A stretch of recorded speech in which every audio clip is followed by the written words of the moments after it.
Hello Hubbers! Welcome to my hub. Sa naunang video, nag-promise ako na ituturo sa inyo ang shortcuts para makompute ang APR. Kaya, yan ang gagawin ko sa video na ito. Ituturo ko sa inyo Hubbers ang 3 shortcuts sa pagkuha ng APR. Kung di nyo pa nakita ang naunang video, nandito ang link sa taas at sa description. Sa isang vlog ko, ipinakita ko sa inyo kung paano kunin ang APR by trial and error. Ginawa ko yon para magkaroon kayo ng confidence sa 3 shortcuts na ituturo ko ngayon. Pero ang 3 shortcuts na ito ay magagamit nyo lang kung alam nyo ang 3 impormasyon. Ano yon? Loan amount, payment term, at amortization. Anyway, mas madaling makuha ang mga impormasyon na ito kaysa APR mismo. Bakit kaya? Ano sa tingin nyo Hubbers? Bakit kaya ang 3 impormasyong ito ang ibinibigay ng nagpapautang at hindi ang APR? Kung may idea kayo, pakishare naman sa comment section. Ganito ang paraan ng pag-compute ng annual percentage rate sa Excel. Ang Excel ay may isang built-in function na yan nga ang annual percentage rate formula kung saan direkta mong makukuha ang APR. Ang tawag sa function na yan ay rate.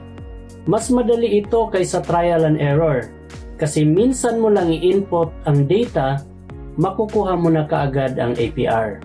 At yan ang ipapaliwanag ko ngayon kaya punta na tayo sa computer ko. So ngayon ipapakita ko sa inyo kung paano gagamitin ang rate function para makuha ang APR. So ang definition ng rate function ay it returns the interest rate per period of a loan or an investment. Ang kanyang syntax naman or formula equals rate at meron siyang 6 na arguments. Ngunit ang kailangan lang nating i-provide ay ang first 3 arguments, NPER, PMT at PV. Ang last 3 arguments na FV, type at guess, yan ay optional at di na natin kailangan sa formula. At ang description ng mga arguments ay makikita nyo sa ibaba. Meron akong ginawang table. Sa left column, makikita nyo ang description at sa right column naman ang data. So dito lang tayo mag-input ng data sa 3 cells na ito. At titingnan natin ang sagot dito sa gold cell. Kaya subukan nating mag-compute. Ang gagamitin ko ay ang aking SSS loan. Una, ang katumbas ng NPER ay payment term.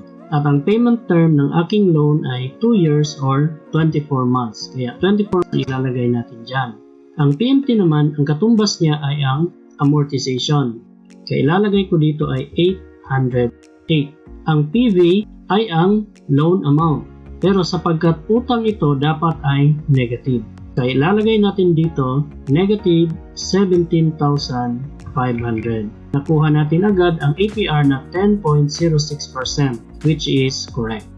So, yan ang shortcut ng pagkuha ng annual percentage rate sa Excel. Pwede din tayong gumamit ng online calculator para makuha ang APR. Kung pupunta ka sa Google at mag-type ka ng online interest rate calculator, marami kang makikita na online calculators. Pero di lahat pwede mong gamitin kasi karamihan dyan ay customized. Depende sa purpose ng website owner. Pero may 3 online calculators na gusto ko. Ang una ay calculator.net, ang ikalawa ay financialmentor.com at ang ikatlo ay thecalculatorsite.com. Ilalagay ko sa description ang links ng 3 online calculators na ito. Ngayon naman, ipapakita ko kung paano gagamitin ang online calculators para makuha ang APR.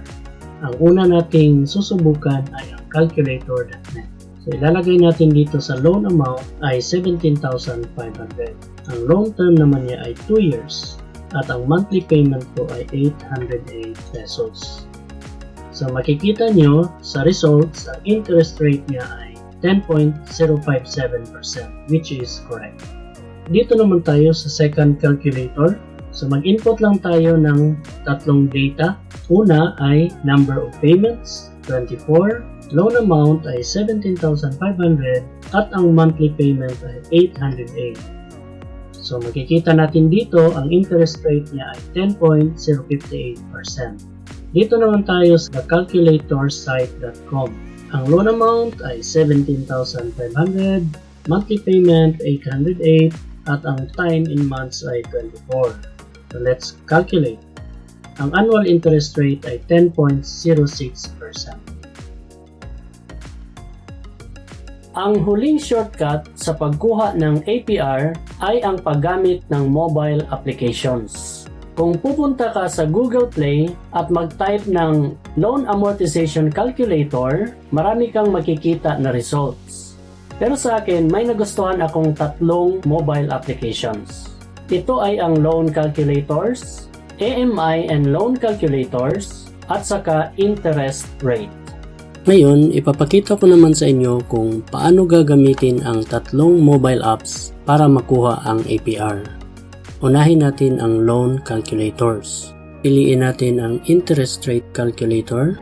Then, we input data.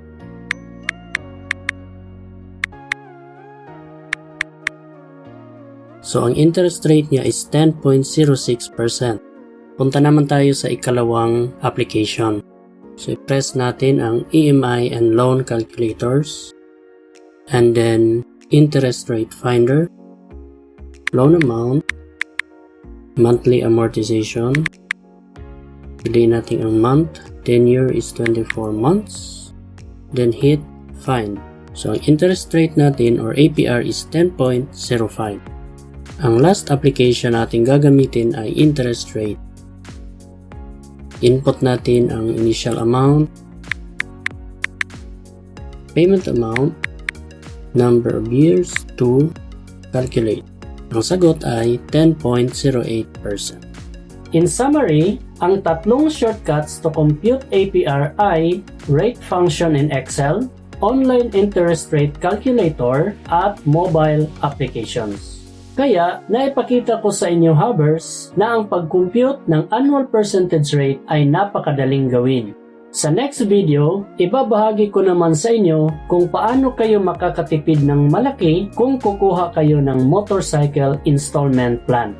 Mag-shoutout lang ako kay Sheila May Lugronio na sobrang nag-enjoy sa aking first video. Congrats nga pala sa inyo sa isang blessing na dumating sa inyong buhay.